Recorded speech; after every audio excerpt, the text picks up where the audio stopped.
Assalamualaikum semua.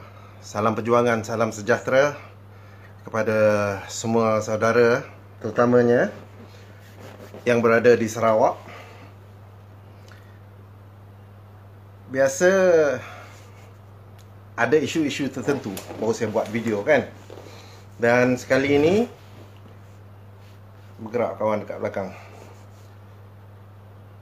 tentang apa yang cuba di-spin, diputar-belitkan oleh para saitro GPS dan juga pemimpin-pemimpin, ada setengah pemimpin-pemimpin GPS sombong amat, yang katakan DAP tidak menyokong pindaan perlembagaan yang mahukan cuma anak Sarawak yang boleh, kita ambil senang bertanding untuk menjadi calon bagi mana-mana parti untuk menjadi YB.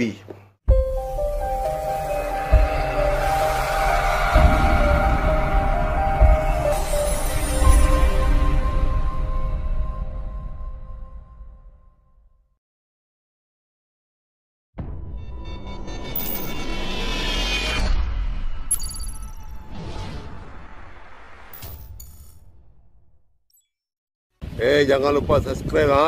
Ingat ha, subscribe ha. Untuk Dun. Biar terang di sini. Saya nak matikan semua cakap-cakap negatif ni. Saya nak matikan semua cakap-cakap tipu, cakap-cakap bohong ni. DAP tidak, saya ulang, tidak membangkang pindaan perlembagaan ini.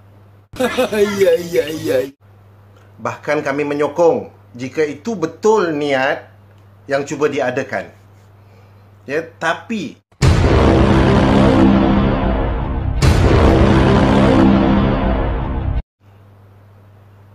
kita sentuh dua yang dibenarkan untuk melakukan untuk dibenarkan untuk menjadi calon ni. Contoh dia adalah satu yang dia, mak bapak dia kedua-dua duduk di Sarawak. Dia lahir di Sarawak, ataupun salah satu daripada mak atau bapak dia adalah rakyat Sarawak dan dia menetap di Sarawak. Satu dibenarkan. Ini tidak jadi persoalan. Ini di-highlight oleh Dr. Sim, oleh beberapa pemimpin GPS lain. Dia orang sentuh ni. Dia orang sentuh benda ni. Memang ini pengetahuan umum. Kalau lahir di sini, mak bapak dia orang sini, atau salah satu daripada mak bapak dia di sini tapi didaftarkan sebagai rakyat Malaysia, memang dibenarkan. Yang kedua ni, yang macam sengaja tak disentuh. Dia tidak dilahirkan di Sarawak. Anak tu tidak dilahirkan di Sarawak. Mak bapak dia kedua-duanya warga Sarawak, ataupun salah seorang, sama ada mak atau bapak dia warga Sarawak, dan dia menetap di Sarawak. Ini yang tidak disentuh. Sebab di dalam mahkamah kita kena tahu apabila kita menyentuh sesuatu yang berkaitan dengan perlembagaan, benda yang kita sentuh tu mesti tepat. Yang nombor dua ni, dia dalam bahasa Inggeris, dia menggunakan perkataan parent. Parent adalah mak bapak, seperti kita ketahui, tetapi ia adalah rujukan umum. It's a general statement. Dia boleh jadi mak bapak angkat, mak bapak tiri, because it's a parent. Kita nak meminda undang-undang, kita tak boleh buat sambil lewa atau kita buat macam gitu je. You really have to got an in-depth look. Kita kena lihat secara mendalam benda ni. parent dan biological parent. Ulang parent and biological parent. Sangat besar beza dia. Parent dia boleh melibatkan mak angkat, bapa tiri, mak tiri. Biological, dengan ayat, dengan perkataan biological tu mengatakan bahawa darah daging. Di dalam mahkamah, satu perkataan tersilap boleh menyebabkan kes dibuang atas dasar teknikal. Dan perbezaan antara parent dengan biological parent amat besar. Kita ambil contoh yang paling senang. Toh Puan Ragat, isteri kepada Tun Taib, yang amat dihormati, TYT kita sekarang. Asal Lebanon. Ada 2 anak daripada perkahwinan terdahulu pun asal Lebanon. Datang ke sini dalam satu peristiwa yang unprecedented, belum pernah berlaku. Dia agama kita boleh tukar. Biasa kita dengar yang agama sana masuk agama sini, yang apa-apalah bab-bab agama ni. Tapi kalau awak Iban, awak masuk Islam, awak tetap Iban. Awak Bidayuh, awak masuk Islam, awak tetap Bidayuh. Dia kalau orang Jerman, dia masuk Islam, dia tetap Bavarian, dia tetap warga Jerman. Tapi dalam kes ni unprecedented, Toh Puan Ragat berbangsa Arab boleh bertukar menjadi bangsa Melanau. Saya tolak tu ke tepi dulu sebab cerita ni sangat pelik. Dia perlu cerita satu buku lagi, buku cerita lain. Jadi tahun 2017 dia diberi taraf Bumi Putera dan bangsa dia bertukar menjadi bangsa Melanau. Yang saya ada darah Melanau tau. Arwah nenek sebelah bapa saya yang perempuan tu, dia Melanau. Jarang saya jumpa yang hidung-hidung mancung tapi kita letak tolak tepi dulu Ini yang jadi masalah dia. Sebab yang nombor 2 ni, dia mengatakan parent ini anak tiri kepada Tun Taib.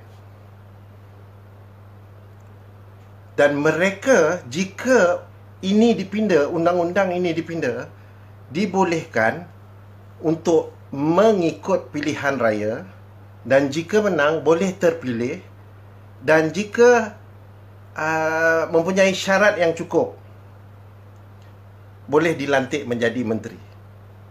Ada yang akan mempersoalkan syarat dia cukup, okey. Tapi kurang sangat ke orang dekat Sarawak sini? Kita sudah dihilangkan hak. Berapa banyak hak yang sedia ada ni dah hilang dah. 57 tahun dah hilang, nak ditambah lagi dengan benda-benda macam ini. Sebab sorry to say, yang akan menyebabkan terjadi macam ini, dia bukan orang sebarangan yang boleh ubah perlembagaan ni tau. Dia kena yang elitis, orang-orang yang elit, yang tinggi, yang pemimpin di atas sana, yang membuat benda yang tak masuk akal macam ini.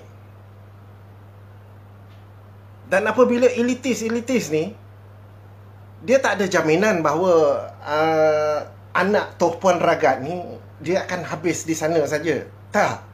Mungkin selepas ini ada lagi yang akan bawa ni anak tiri daripada Sweden, daripada Norway, daripada England, daripada Afrika, semua masuk dekat sini.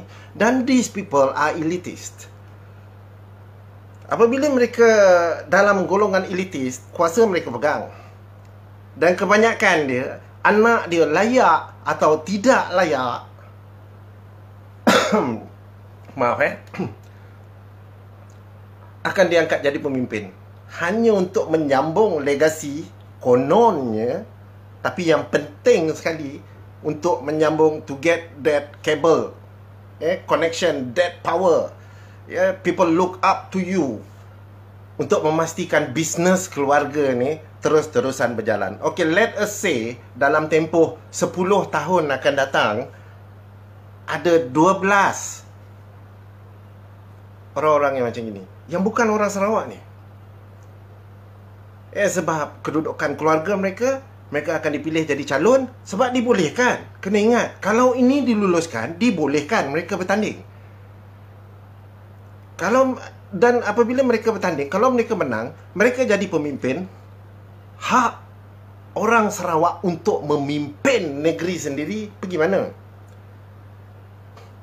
Sudahlah kita kehilangan hak itu, hak ini, hak bersuara untuk dapat lebih lagi minyak, royalty minyak dengan gas hilang. Nak bersuara itu tak boleh, nak bersuara ini tak boleh. Sekarang kita nak diletakkan di dalam keadaan di mana kita dipegang oleh sekumpulan orang yang bukan lahir di Sarawak, bukan darah daging orang Sarawak, tapi tiba-tiba menjadi salah satu daripada kumpulan Bumi Putera di Sarawak dan menjadi pemimpin, menjadi menteri kita.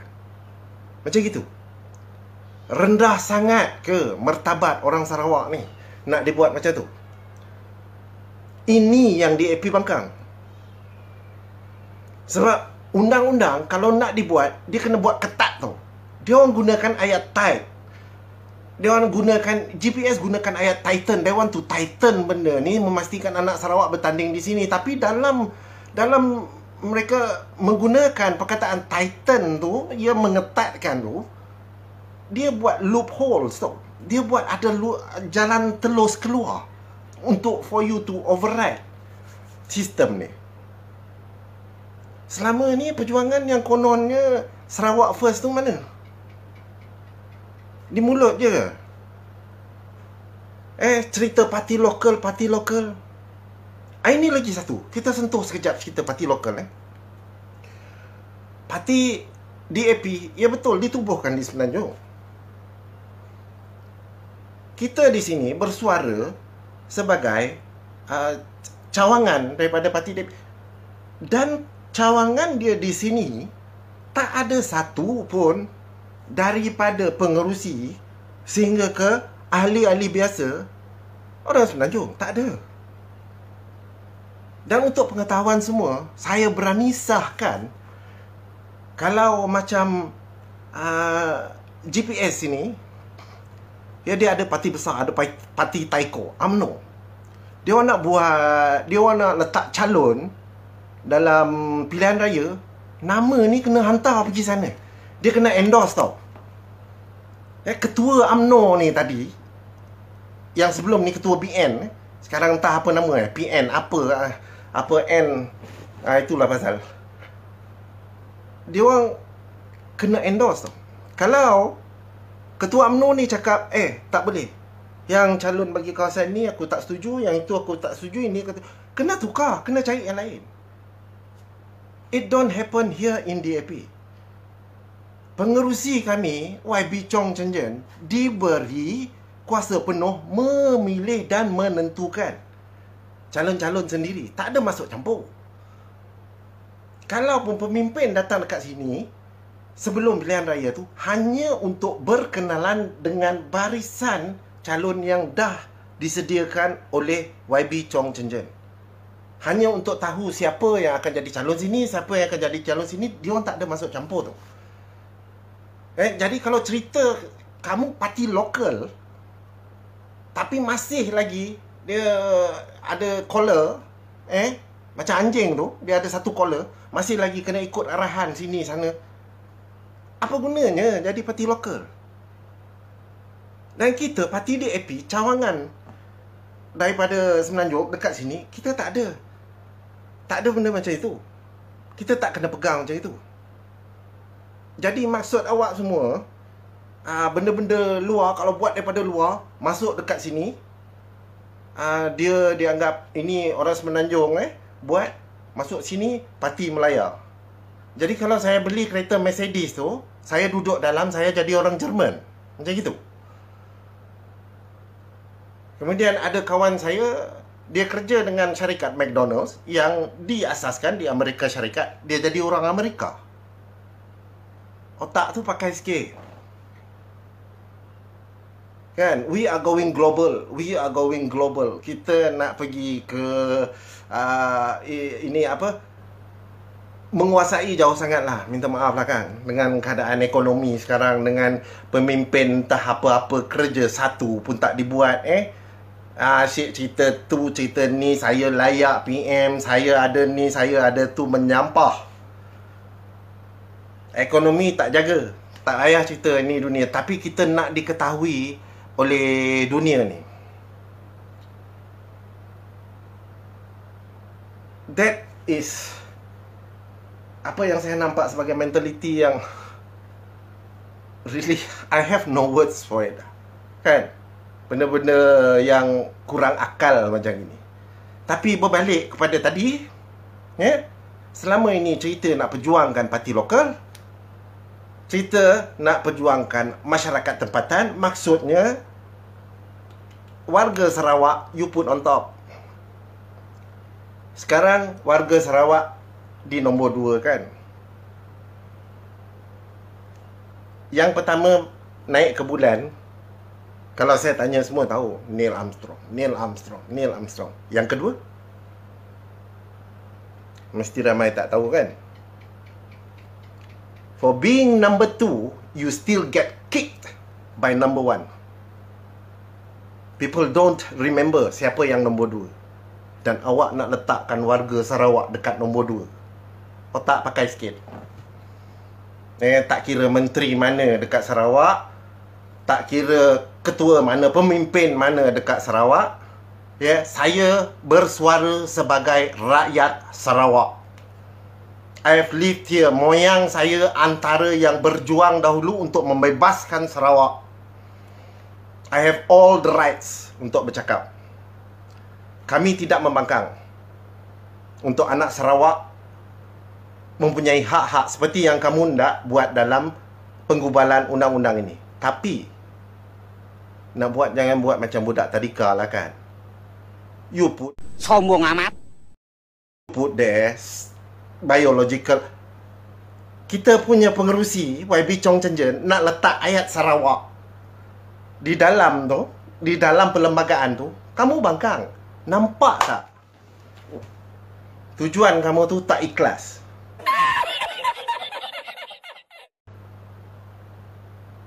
Pemimpin Sarawak, hear me out. I'm saying this very clear. Kalau you di atas, you tak tahu skop tugas you tak mampu nak bantu rakyat, you berada di atas hanya kerana you ada connection ni, connection tu, but you are not helping the rakyat, you are way off target.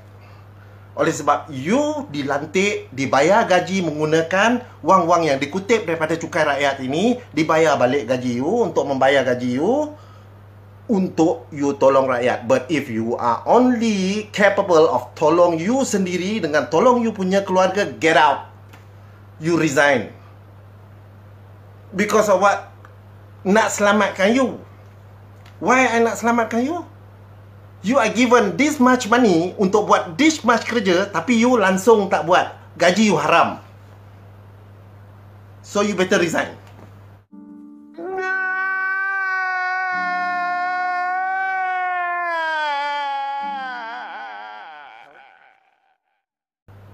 Daripada you kena bakar api neraka belakang. Jadi cerita-cerita nak padamkan dekat sini, nak matikan dekat sini, no. Kita bukan tidak sokong. Kita cuma tidak menyokong apabila undang-undang yang dibuat sambil lewa, macam melepaskan batuk di tangga. Macam budak tadika baru nak belajar menulis. Lawmakers. Nama saja lawmakers. Macam coffee makers je aku nampak. Jadi assalamualaikum semua. Salam sejahtera. Salam perjuangan. Dan sentiasa undi DAP. Terima kasih. Okay.